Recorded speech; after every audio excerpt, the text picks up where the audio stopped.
Hello, everybody. Apocalypse, we're back again. This time with three of the sweetest boys amongst the group. My name is Toby Olowokuri, most popularly known as Tobolos. I have got Fikayo Oyewumi, also known, but I know your name, so I'm going to say it. Also known as Tunde, and we have Rahman Akbalara, aka Rami Wami. And today we are going to be talking about the second term, specifically, things that you need to do in your second term of law school. So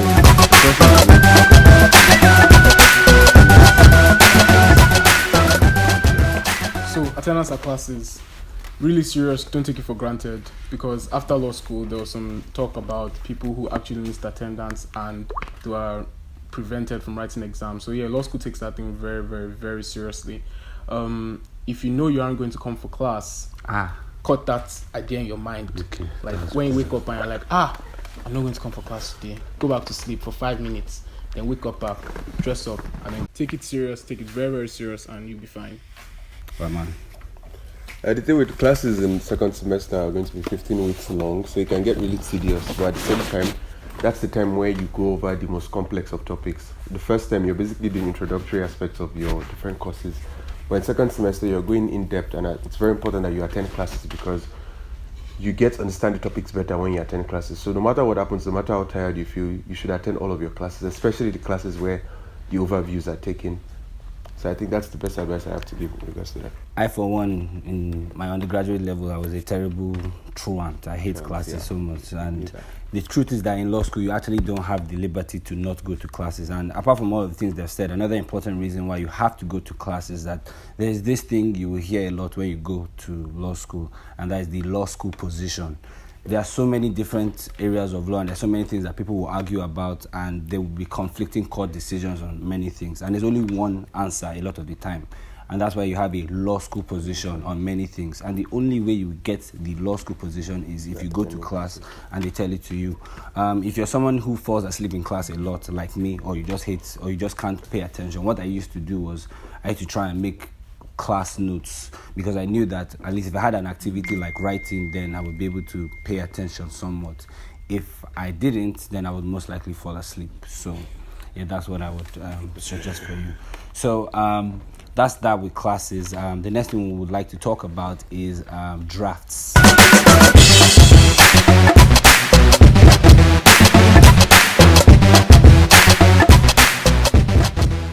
Now, drafts, very important, very simple, very easy place to get a lot of marks in your bar finals, but sadly a lot of us miss out on it because we take it for granted, basically. So I don't know, for me, what I basically think is that the most important thing about your drafts is to practice as much as possible.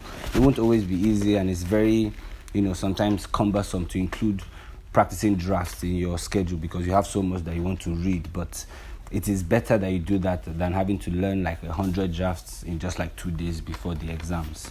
Did you have any? No. So I don't set yourself up for that. Trust me, you will not like it. You won't like yourself. When practicing drafts, it's extremely important to use the right draft practice book.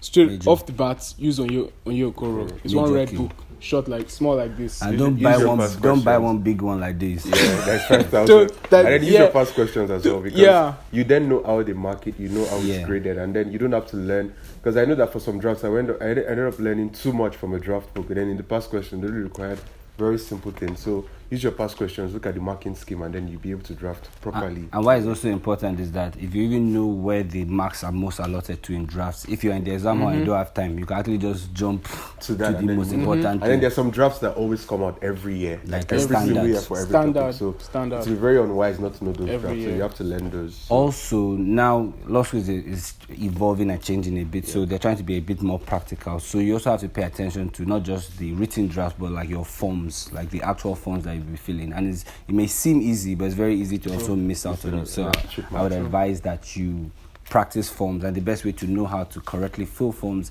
is to, like the first thing we said, go to class. Especially in corporate and property. Yeah, so many. Pay attention to your forms. You forgot civil. Civil.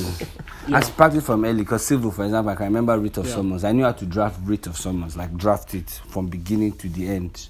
no holds barred, nothing. And then I didn't practice it for like maybe 8 weeks. And then in the exam, they brought out the writ of summons, but they didn't say we should draft it. They said we should just fill the form. Yeah. And I was blank. I could not fill simple blank spaces. Mr. Dash. Of dash. I don't know what to say. So basically, do that. So the next thing we would like to talk about is your schedule.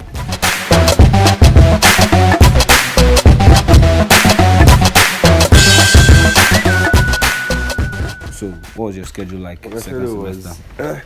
Like I said, second semester is 15 weeks long. So usually I wake up around I always go late to class. Not late, like I mean in Abuja you have to come early to class to get a good sit. Class starts by 9, I get there 8:30. That's like, somebody used to keep a liar. So that's that. Then 8:55. then class is finished I kept at it for 4 o'clock. And after 4 I go to sleep or I watch an episode of something. Then by 6, and then I go to pray. Then I start reading by 7, and I read up until 10 or till 11 or till 1. Whenever I'm done making my notes for the class that day, that was what my schedule was like. And then during the weekends, I go over it again and I try to read for the next week. Socrates said, man, know thyself. So if you don't need extra sleep, then why are you sleeping at all? In the night, wake up and read. Charge your lamps during the day. Abuja, you only had lights for a limited period of time. So during that time, make sure your lamps are charged so that at night, you can use it to read. And yeah. Also try and sleep, don't mind me. Try and sleep if you need to sleep, try and sleep. And eat. Eating is very, very, very important. At night, at day, and afternoon, and in the middle of class. Nobody's going to forget to eat. Some people forgot to eat too. I think the important thing about the schedule also is that it mentally puts you in a state where you know that you have something to do every single day. So if you're not, if you know in the morning if you know by a certain time, let's say by 5 p.m., you've not read a certain amount of time, you know that, okay, I need to get up and I need to do something. So it's very important that you have a proper working schedule that carries you all through the second semester. That way, you will not have any day that is wasted. So he quoted Socrates, I'll quote Olowo Noni, who said that every day decide whether it's that you're flying, you're running, you're walking, or you're jogging, but make sure you cover something every single day because the workload is ridiculous, and if you allow it to pile up, you are looking for trouble, and if you look for trouble, it will find you every day. And so the last part of our segment is the externship.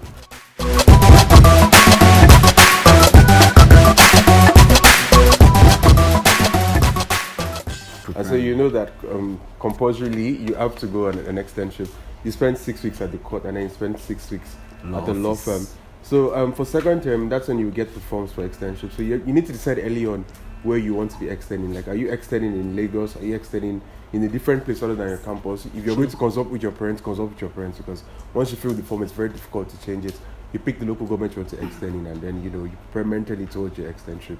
I think that's all it is for preparation for externship. Well, some people, you may have ways of influencing your externship, maybe just by the Holy Spirit, but however it is that you're going to do it, you should bear in mind that it is not really cast in stone that wherever you work, if you work well, they will retain you or anything like that. If anything, it might even be better to get a place where they would give you, some leeway to be able to prepare at times. So don't always run to firms that will have you closing at 9 p.m., 8 p.m., 10 p.m., all in the sake of your working. That's 1. 2, really consider the time of your commuting, because this is just for the purpose of your NLS. So don't necessarily look for a place that is, if for example you are going to extend in Abuja and you live in Kubwa, you should think twice before choosing a place in Maitama. If you're living in Lagos and you live in Iyanapaja, you should think twice, Franca. You should think twice before choosing a place in Lekki, because doing that every single day is going to be very stressful. So think about that very, very deeply. And then finally, pursue all legal means to get what you need, the place you want. Legal means, though. Yeah.